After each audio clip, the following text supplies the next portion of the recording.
Bonjour à tous et bienvenue chez Finance Facile.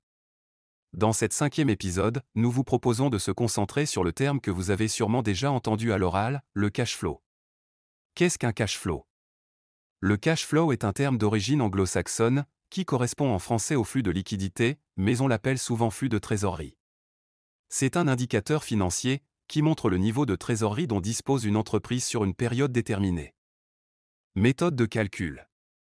Le cash flow, c'est simple en apparence. Il correspond exactement à un montant de liquidité qui résulte de la différence entre l'ensemble des encaissements et des décaissements d'une entreprise sur une période donnée. Les encaissements, ce sont les entrées de liquidité ou bien les cash-in en anglais. Tandis que les décaissements, ce sont les sorties de liquidité ou bien les cash-out. En faisant la somme des cash-in moins la somme des cash-out, on obtient le cash flow, la marge financière et bénéficiaire pour l'entreprise. Dans le tableau emploi-ressources, avant financement, on représente les cash-in et les cash-out de la sorte. Leur différence donne le fameux cash flow. Et ce, pour chaque période. À titre d'exemple, en 3e année, total ressources 13 000, moins, total emploi 2 000, ça donne un cash flow de 11 000. Le cash flow est un transfert réel d'argent, qui ne tient pas compte des éléments purement comptables comme les amortissements par exemple. Cette définition paraît certes saine de prime abord, mais elle n'est pas vraiment précise. En effet, on distingue 3 familles de cash flow. D'abord le FTA. Le flux de trésorerie de l'activité, qui indique l'excédent de trésorerie généré par l'activité propre de l'entreprise résultant de son chiffre d'affaires. Ensuite le FTI. Le flux de trésorerie de l'investissement reprend les décaissements résultant des acquisitions d'immobilisation, net des encaissements provenant de la cession d'immobilisation. Et enfin, le FTF. Le flux de trésorerie du financement. Objet de notre étude. Qui montre l'ensemble des encaissements et décaissements relatifs au choix de financement. Comme par exemple l'apport en capital, le versement de dividendes, emprunts émis et remboursés, montants prêtés par les actionnaires en compte courant. Cash flow positif et cash flow négatif. Ces flux pouvant être une sortie ou une entrée de cash pour une entreprise, il faut savoir donc distinguer 2 cas principaux. Cash flow positif signifie qu'il y a davantage de cash-in que de cash-out. Ce qui rend la trésorerie de l'entreprise excédentaire, favorisant ainsi la possibilité de régler ses dettes, verser des dividendes, placer de l'argent ou envisager de nouveaux investissements par exemple. Cash flow négatif signifie qu'il y a davantage de cash-out que de cash-in. Ce qui rend la trésorerie de l'entreprise déficitaire, une telle situation pousse à réinjecter de l'argent dans l'entreprise ou revisiter les charges trop lourdes par exemple.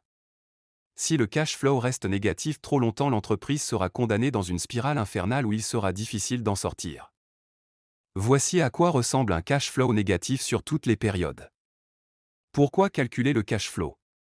Sous le terme cash flow, se cache l'un des indicateurs les plus indispensables pour les dirigeants. Et l'un des plus vérifiés par les analystes. Les banquiers ou les investisseurs. On calcule les cash flows lorsqu'une analyse financière est menée pour une entreprise.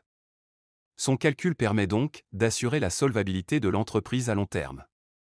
Effectivement, le calcul du cash flow permet aux dirigeants d'évaluer la santé économique de leurs entreprises et anticiper de façon significative les risques potentiels qui peuvent survenir. Ainsi, de déployer des mesures préventives avant que les complications n'apparaissent. Le cash flow permet ainsi de réaliser des économies. En réalité, avoir une vision précise de la gestion du cash flow permet également d'identifier les charges inutiles pour les supprimer. Évaluer les excédents de trésorerie et, le cas échéant, les placer pour ensuite accumuler des intérêts sur le long terme. Ainsi, pouvoir constituer une réserve qui permettra à l'entreprise de poursuivre son activité en cas de difficultés ponctuelles, à savoir retard de paiement client par exemple. Et surtout de financer les investissements futurs. Enfin, le cash flow permet de maîtriser les relations entre l'entreprise avec ses banques et investisseurs. Puisque le cash flow reflète la capacité d'une entreprise de financer des investissements à partir de son exploitation et de distribuer des dividendes à des actionnaires, il est indispensable de disposer de rapports précis et fiables, afin d'inspirer la confiance auprès de vos partenaires lors d'éventuelles négociations. Pour couronner le tout, il y a une confusion à éviter. Attention, le cash flow est souvent confondu à tort avec la capacité d'autofinancement. Or, il ne s'agit pas exactement de la même chose. Car la CAF mesure la capacité d'une entreprise à autofinancer son cycle d'exploitation et à générer de la richesse. Il s'agit donc d'un flux potentiel, qui ne tenant pas compte des décalages entre les paiements des clients et ceux des fournisseurs. Tandis que les cash flows sont des flux réels, à savoir des entrées et sorties de liquidités. En conclusion, on notera que la CAF est une notion économique, tandis que le cash flow est une notion de trésorerie.